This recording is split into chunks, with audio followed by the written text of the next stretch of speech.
Welcome to eyes learner. आज financial intermediation and challenges faced by financial intermediaries in developing economies पे discuss करेंगे with grow style simple and smart. Previous video में discuss किए थे interlinkage between the financial system and economic development.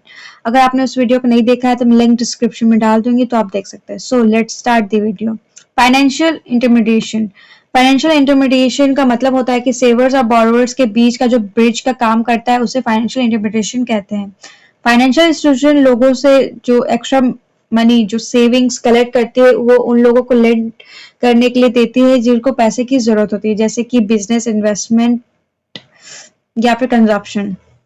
अगर हमको simple words में देखा जाए तो जो लोग पैसा बचाते हैं सेवर्स और जो लोग पैसा चाहते हैं दैट इज द बोरोवर्स, उनके बीच का एक जो कनेक्शन बनाता है वो फाइनेंशियल इंटरमीडिएट्स कहते हैं। For example banks, NBFCs, insurance company, mutual funds, micro finance institutions, pension funds.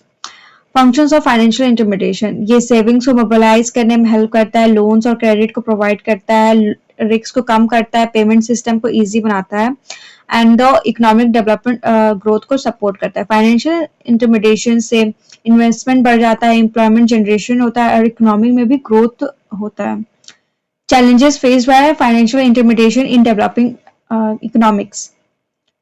Development economics में फाइनेंशियल इंटरमीडिएशन का बहुत सारे प्रॉब्लम फेस करनी पड़ती है। मेजर चैलेंजेस ये है कि लो फाइनेंशियल लिटरेसी, बहुत से लोग banking, finance, insurance and investment को समझते नहीं है। इसी वजह से लोग फॉर्मल फाइनेंशियल सिस्टम का पार्ट नहीं बन पाते हैं। Limited access to banking system, rurals और रिमोट एरियाज में बैंक्स, एटीएम और डिजिटल फैसिलिटीज की कमी होती है। इससे सेविंग्स और लेंडिंग दोनों इफेक्ट पड़ता है। हाई लेवल ऑफ पॉवर्टी, गरीब लोग रेगुलर सेविंग्स नहीं कर पाते हैं जिससे कि उनकी कंडीशन मीट नहीं कर पाती है। इसी फाइनेंशियल इंटरमीडिएशन वीक हो जाती है। हाई ट्रांजैक्शन कॉस्ट, स्मॉल और रूरल कस्टमर्स को सर्व करना बैंक्स के लिए कॉस्टली पड़ जाता है, इसलिए बैंक्स लो इनकम ग्रुप्स को अवॉइड करती है।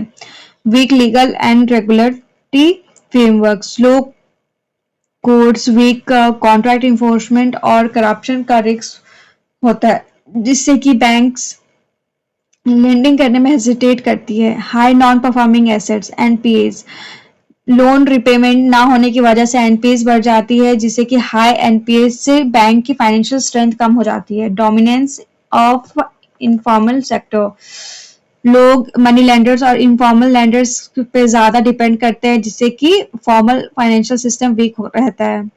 Lack of credit information, borrowers का प्रॉपर क्रेडिट हिस्ट्री अवेलेबल नहीं होता जिससे कि लेंडिंग रिस्की हो जाता है। Technological barriers, poor internet, limited smartphones और डिजिटल नॉलेज की होती है जिससे कि डिजिटल बैंकिंग का फुल यूज नहीं हो पाता है। पॉलिटिकल इंटरफेरेंस, लॉन्ग वेवियर्स और पॉलिटिकल प्रेशर से फाइनेंशियल डिसिप्लिन डिस्टर्ब हो जाती है, बैंक्स का लेंडिंग सिस्टम भी वीक पड़ जाता है। फाइनेंशियल इंटरमीडिएशन इकोनॉमिक डेवलपमेंट के लिए बहुत इंपॉर्टेंट है, लेकिन डेवलपिंग इकोनॉमिक्स में इसे low literacy, poverty and weak infrastructures, high NPS और रेगुलेटरी प्रॉब्लम्स का सामना करना पड़ता है। अगर इन चैलेंजेस को सॉल्व किया जाए तो फाइनेंशियल इंटरमीडिएट इकोनॉमिक्स की ग्रोथ को काफी स्ट्रॉन्ग एंड सपोर्ट देगा। So that's all for today's lecture. Next video में डिस्कस करेंगे measures of strength financial intermediation in India. अगर आपको वीडियो अच्छा लगा है तो कमेंट करो, लाइक करो एंड सब्सक्राइब करो and stay connected. Thank you.